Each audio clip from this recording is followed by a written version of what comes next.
Hello and welcome to episode number 16 of using the conceptbase system. The topic of today is multi-level modeling.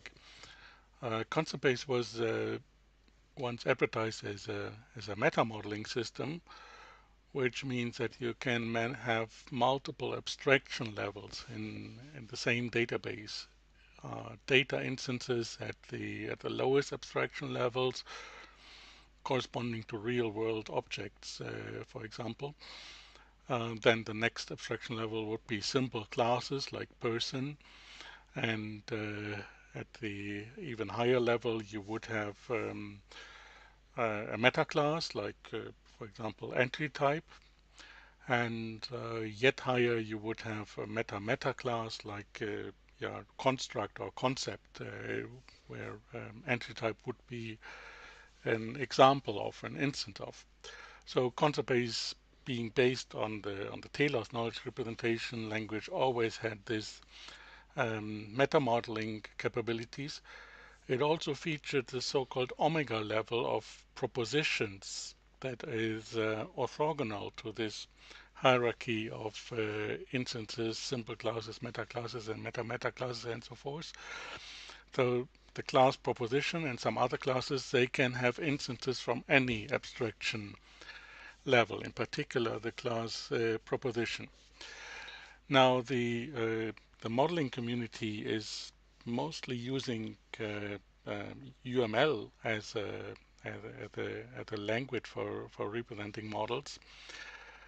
And the UML class diagrams, for example, have a rather strict interpretation of these levels. So in the UML infrastructure, you do have these abstraction levels for instances, and so-called M0, and simple classes M1, meta classes M2, and so forth.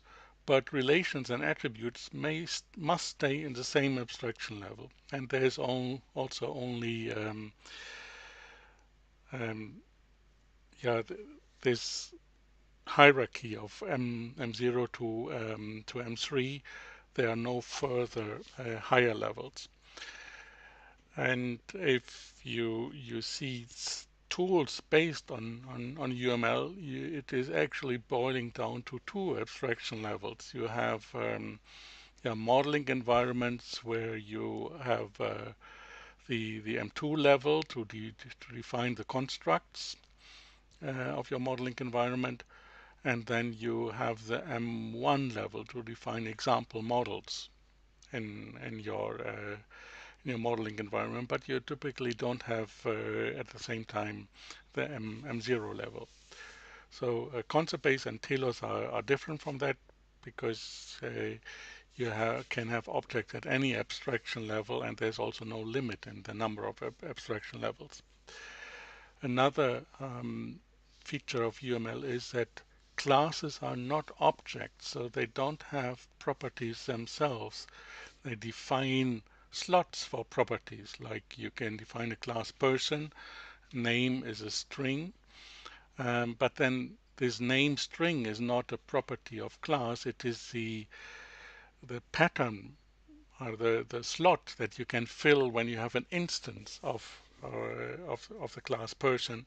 So only then this is filled, and only then you build an object, but you cannot easily attach properties that are specific for the class person. For example, who created this class person. So that was the reason why the multi-level modeling community started to propose alternatives to UML.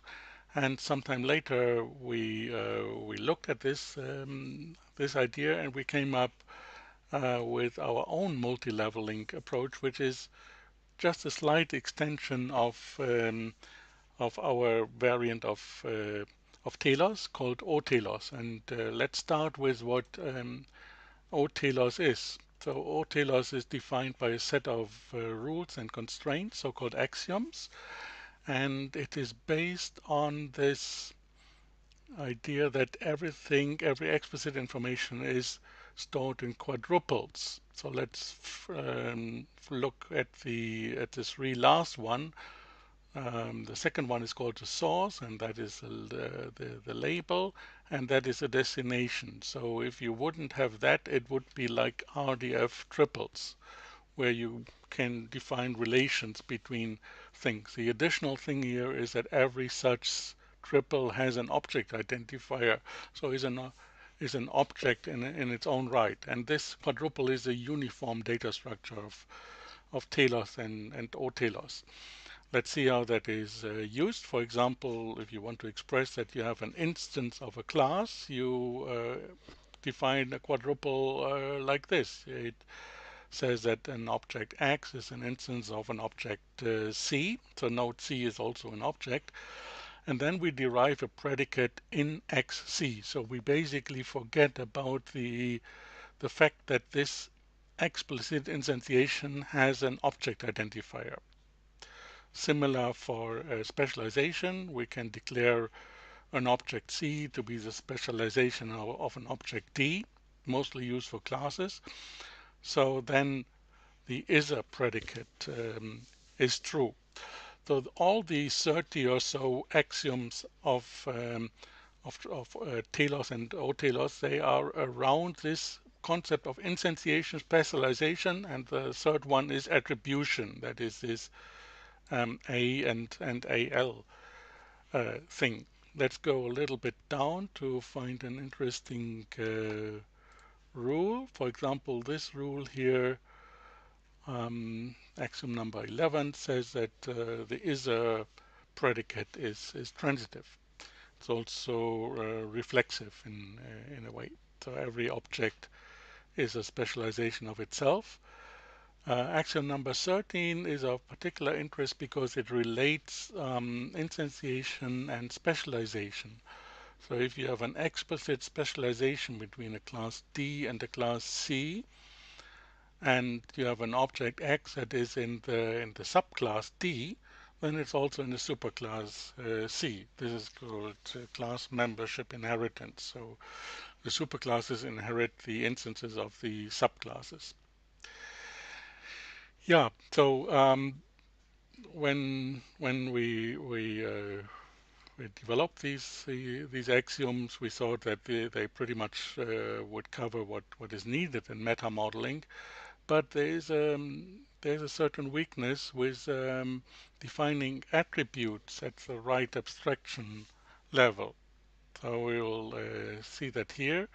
We propose then DeepTelos in this paper, together with Bernd Neumeyer from Linz. And you can read this paper here about the foundations, and also very nice slides by Bernd, which both explain the foundation of Talos and the use of DeepTelos. And yeah, in this talk I shall show how this can be used for multi-level modeling to define attributes at the right abstraction levels. So let's dig into that and start an example. That is this one here.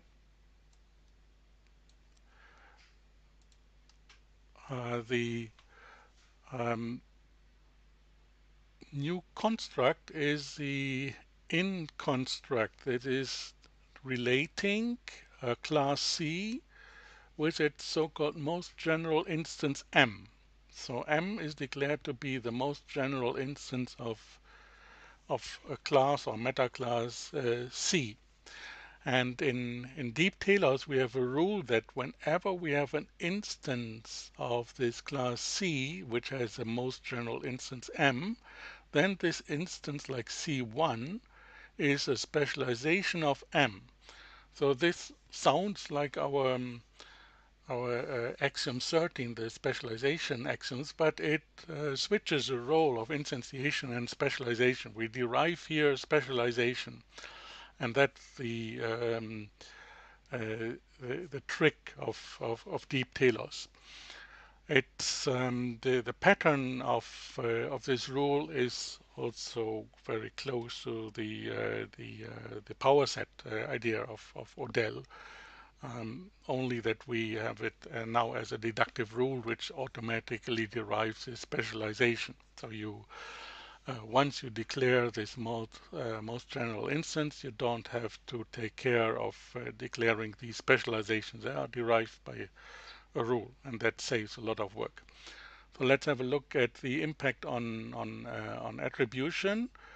This most general instance can now declare an attribute, a generic attribute like attribute A, and that is available to all instances of that. So if you have note that C1 is a subclass of M, so every instance of C1 shall also be an instance of M and can use this attribute.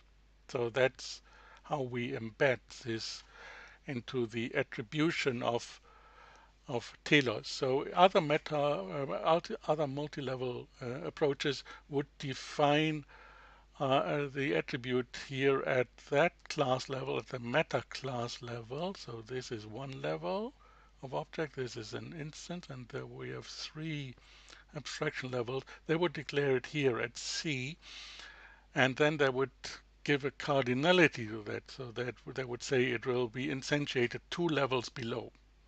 So we do it here by saying, well, we move, uh, we have a proxy of C at one abstraction lower here in that case, and there we define this attribute. So you should regard this C and M to be belonging together. It's a pair. The M is a proxy of the class C, is the most general instance of the class C, and since instantiation of attributes and relations must have this symmetric instantiation for the source and the destination of this, this is now embedding the multi-level modeling into Talos. Let's have a look at the rules. So we start a workbench, and we go to the home module and display that, make it a little bit bigger, and there you see the rules. I think we need some more space here.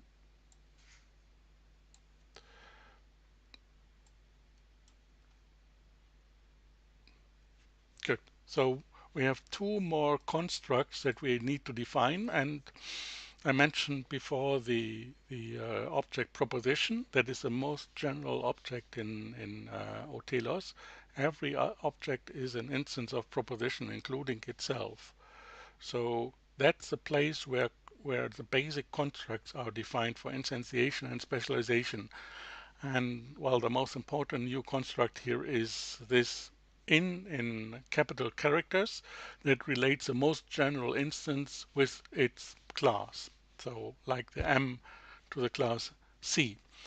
Then we have another construct called ither, which plays the same role as the ither that what we talked about before in the axioms of OTelos. For technical reasons, we cannot directly use the Talos ither, which is this one here.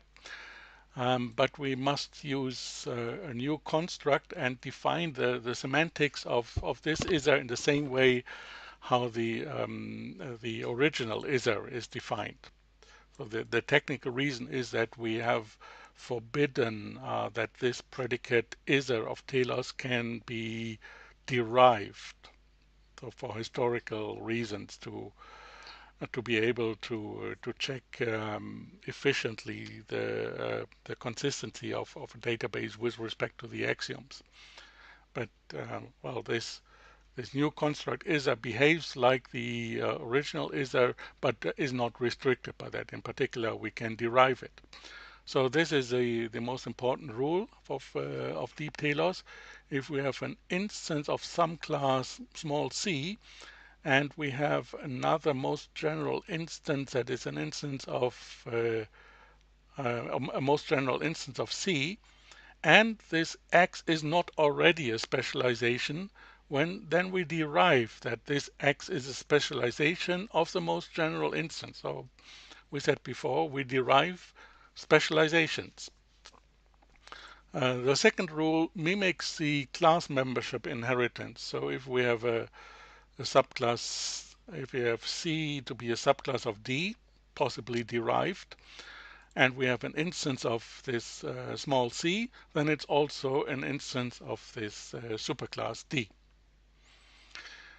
The rule 3 is for having multiple hierarchies of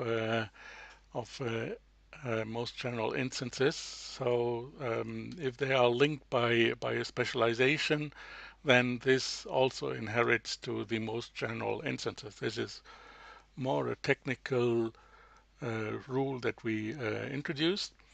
Rule number 4 says when we have a most general instance of a class C and we have a regular specialization of this most general instance, then it inherits the instantiation to the class C. So that's the class of our most general instance. So that embeds, that allows you to make specializations of the most general instance using the Talos regular Talos specialization, and all these subclasses that you define in such a way will be declared an instance of this class C. Finally, if we have a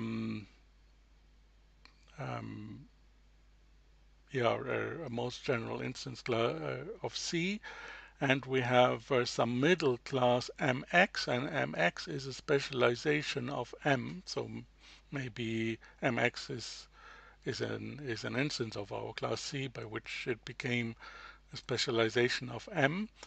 Then and we have another specialization x, which is a specialization of mx, then this x is also an instance of the class C. Yeah, finally there's a constraint whenever we have a most general instance of class C and x is in C, then this x may not be an instance of the most general instance. So that's for avoiding some paradoxical situations of instantiation. Good. So let's now try another example, more real-world example. Let's define a new module, product example in module ends, tell, and then now let's go to this module.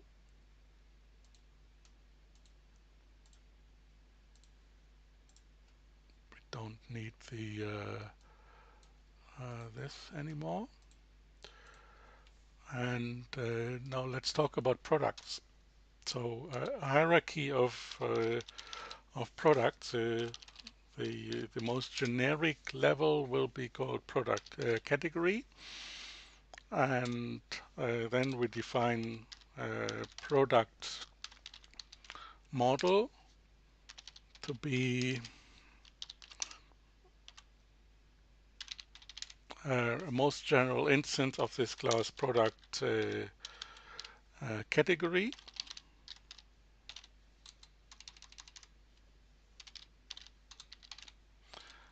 And finally, products within class product model.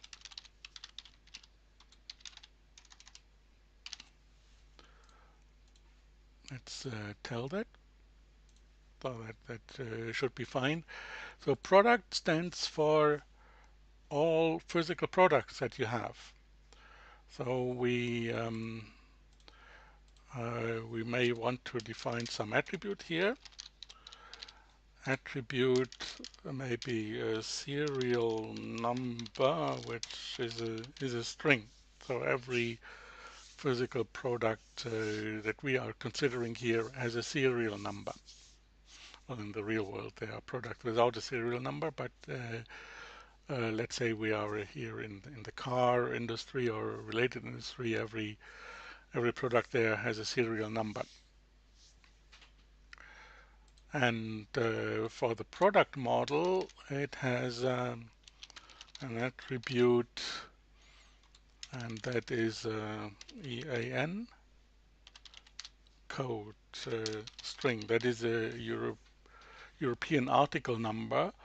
So a product model like a smartphone that has an EAN code that is assigned to the product model itself. It is not assigned to a physical product, which is just an instance of this product model. For example, if you have a smartphone, iPhone 8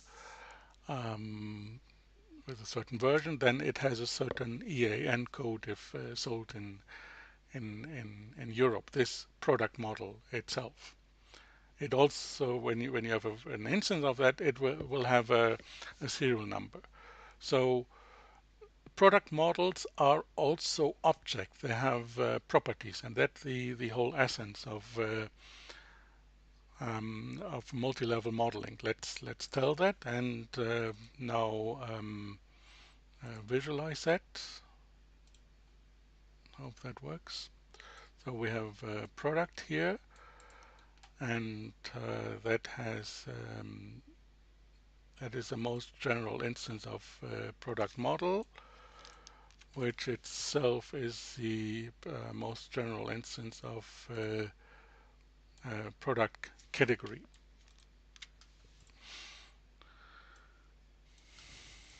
Now let's populate our product model. Let's say we have now we can remove that. Let's say we have smartphone in product. Sorry, smartphone in product model.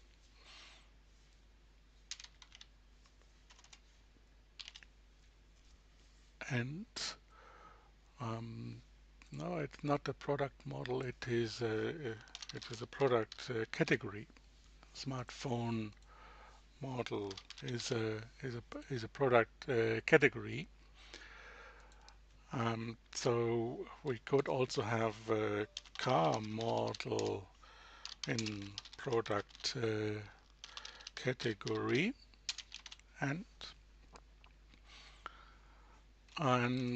we say that let's say iPhone 8s is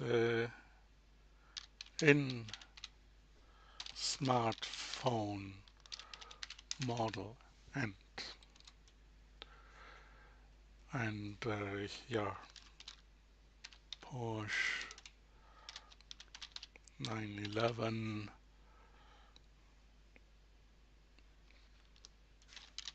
Turbo GS is in car model. And good. So these are smartphone models. We also should have well, let's tell that. Let's have some instances. My Porsche 911 is in this. Yeah, now this will be also an instance of product, so we can have the serial number.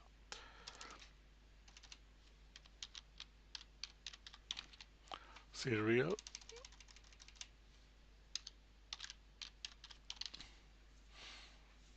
number, SN, that could be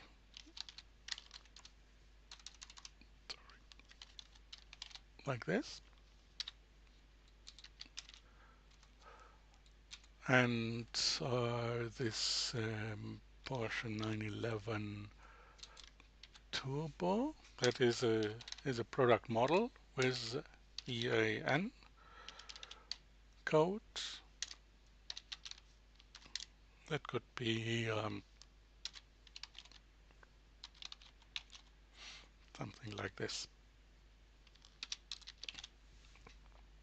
So we didn't define EAN code for Porsche or Porsche. This is Porsche model. It is a consequence of this multi-level hierarchy that we can use it. Same with serial number. We will see that this is an instance of product, so we can use serial number. We don't have to define that for this model. So let's tell that. Oh, that is I did a mistake. So let's do it in steps. Tell.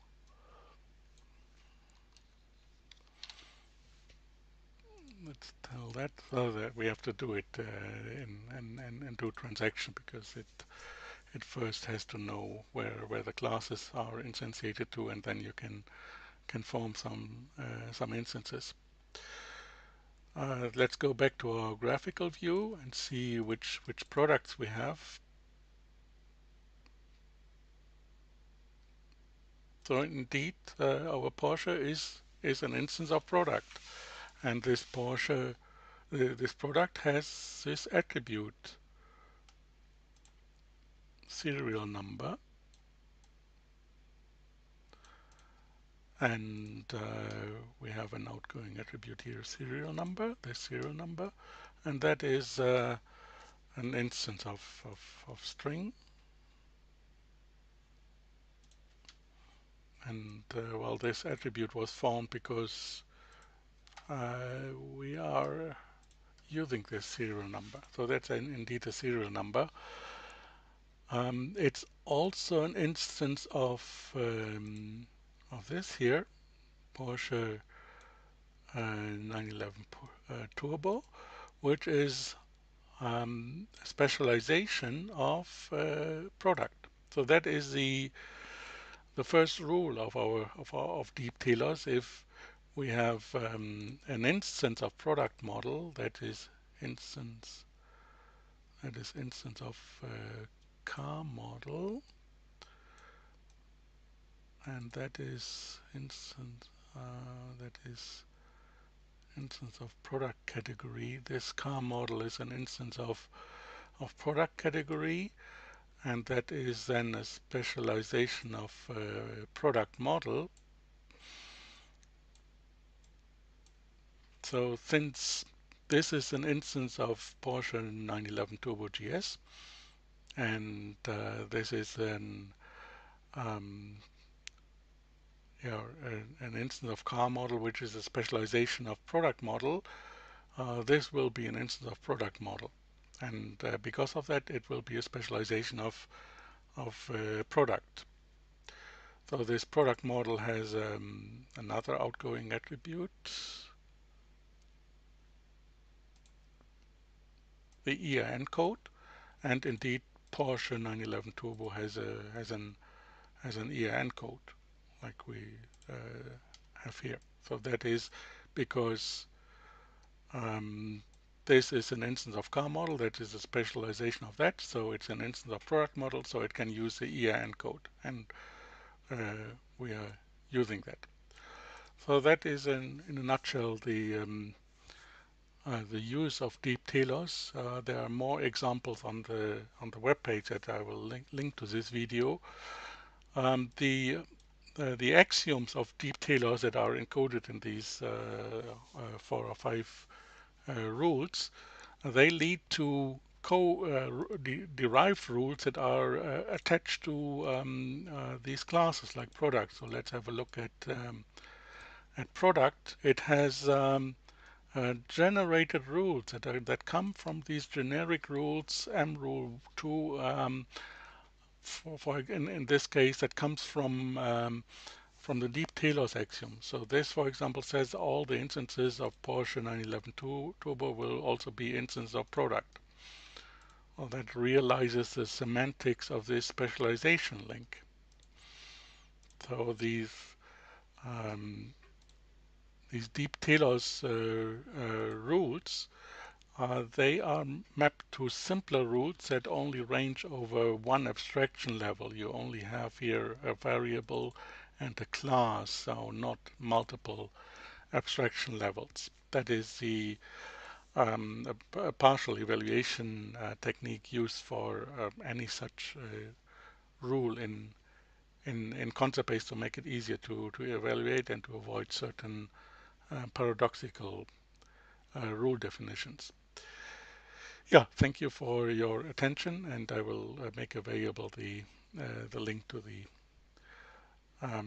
the example and to the DeepTelos page.